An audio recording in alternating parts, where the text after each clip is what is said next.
Pension scheme প্রত্যয় নিয়ে যৌক্তিক কোনো সমাধান না হওয়া পর্যন্ত আন্দোলন চলবে বলে জানিয়েছেন ঢাকা বিশ্ববিদ্যালয়ের শিক্ষক সমিতির সভাপতি অধ্যাপক নিজামুল হক ভূঁইয়া। প্রত্যয় স্কিমের পেনশন ব্যবস্থা বাতিলের দাবিতে চতুর্থ দিনের কর্মবিরতি পালনকালে এমন কথা বলেন তিনি।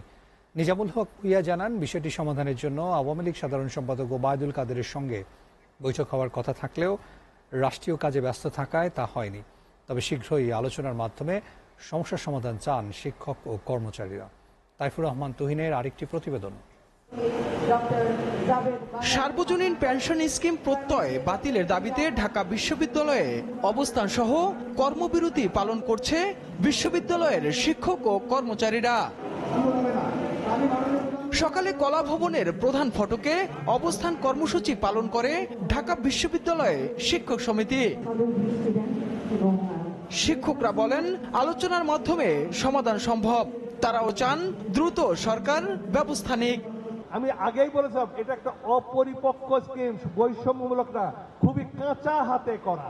এই জন্য যে যুক্তিগুলো টিভিতে ওরা দিচ্ছেন 2024 সালকে 2054 সালে সে মিলিয়ে ফেলছেন। যত দ্রুত আলোচনার দ্বার উন্মোচিত হবে ততই এই সমস্যার সমাধান হবে। একবার তিনি আমাদের ডাকেন এবং আমাদের নেতৃবৃন্দের সাথে যদি কথা বলেন তাহলে এই সমাধান হবে।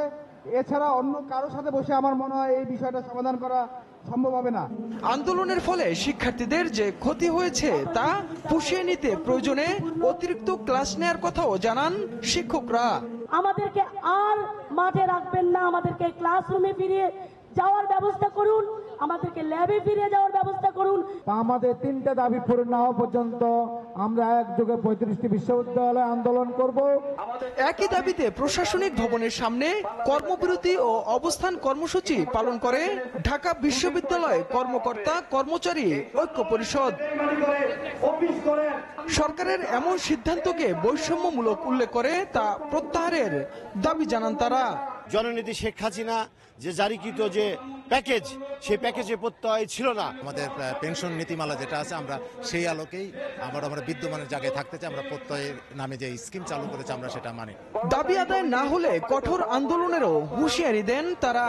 যতক্ষণ পর্যন্ত প্রত্যয় স্কিম থেকে আমাদের এই বিশ্ববিদ্যালয়গুলোর নাম কর্মকর্তা কর্মচারী সহ শিক্ষকদের অব্যাহতি প্রদান করা না হবে, ততক্ষণ পর্যন্ত আমাদের এই লাগাতার কর্মসূচি চলবে। যৌক্তিক দাবি আদায় না হওয়া পর্যন্ত আন্দোলন চলবে বলেও জানান বক্তারা। Taifur Rahman Tuhin, SA TV, Dhaka.